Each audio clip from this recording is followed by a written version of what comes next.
Welcome to our Maha Periyava களஞ்சியம் channel. இன்றைக்கி நம்ம மகாபெரிவா மகிமையில் ருத்ராட்சம் என்பது ஸ்படிகம், துளசி போல் மிகவும் பவித்திரமானது. ருத்ராட்சத்தை அணிபவர்களுக்கு முக்கியமாக இருக்க வேண்டியது சத்தியம் என்று பெரியவா சொன்னதை தெரிந்து கொள்ளலாம். பெரியவாளுடைய ஒரு பக்தர் ஒரு முறை நேபாளம் சென்றார். அங்கு ஸ்ரீ பசுபதிநாதர் கோவிலுக்கு சென்று அருமையான தரிசனம் பெற்றார். அந்த உன்னதமான சிவக்ஷேத்திரத்தில் உயர்ந்த ருத்ராட்ச மாலை ஒன்றையும் வாங்கி கொண்டார். பிறகு காஞ்சிபுரம் வந்து பெரியவாளுக்கு பசுபதிநாத் பிரசாதத்தையும் தான் வாங்கிய ருத்ராட்ச மாலையையும் சமர்ப்பித்தார். பசுபதீஸ்வரரை நன்னா தரிசனம் பண்ணினியா என்று பெரியவா கேட்டார். பெரியவா அனுகிரகத்தில் நன்னா தரிசனம் பண்ணினேன் என்று அந்த பக்தர் சொன்னார்.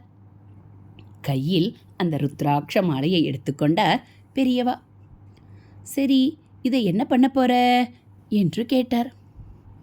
பெரியவா அனுகிரகம் பண்ணி கொடுத்தேள். அப்படின்னா கழுத்தில் போட்டுக்கலான்னு என்று இழுத்தார் வந்தவர். பெரியவா மௌனமாக சில நிமிடங்கள் இருந்தார். அப்போ நீ இனிமே பொய் சொல்லாம இருப்பியா என்று தடாலடியாக கேட்டார். பக்தருக்கு தூக்கி வாரி போட்டது.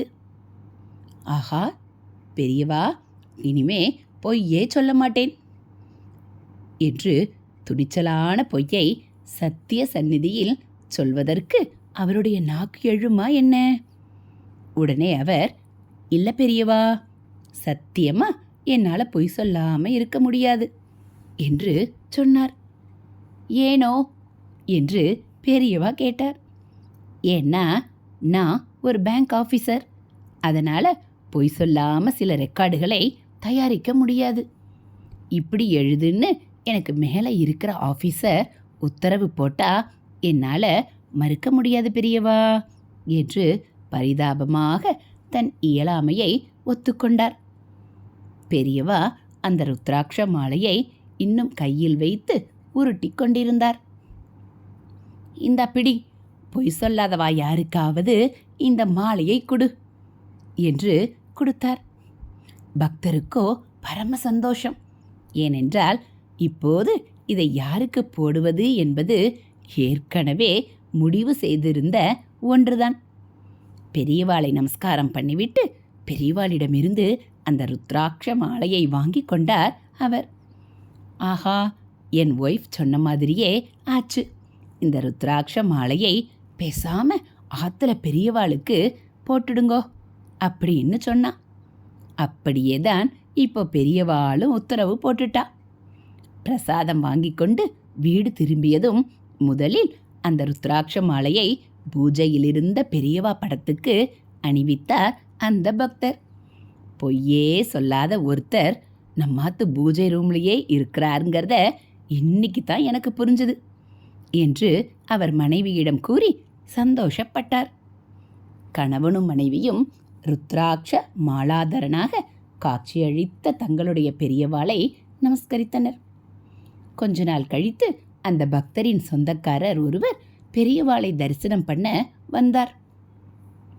உன்னோட சொந்தக்காரன் அதான் அந்த பேங்க்ல ஆஃபீஸரா இருக்கானே, அவன்கிட்ட ஹரிச்சந்திரனோட அம்சம் இருக்கு தெரியுமோ என்று கேட்டார் பெரியவா. ஏன்னா தன்னால் பொய் சொல்லாமல் இருக்க முடியாதுன்னு பொய் சொல்லாமல் எங்கிட்டேயே ஒத்துனுட்டான் என்று சொன்னார். இந்த அருமையான அனுக்கிரக லீலையில் பெரியவா நம் எல்லோருக்கும் ஒரு உபதேசத்தை அளித்திருக்கிறார்.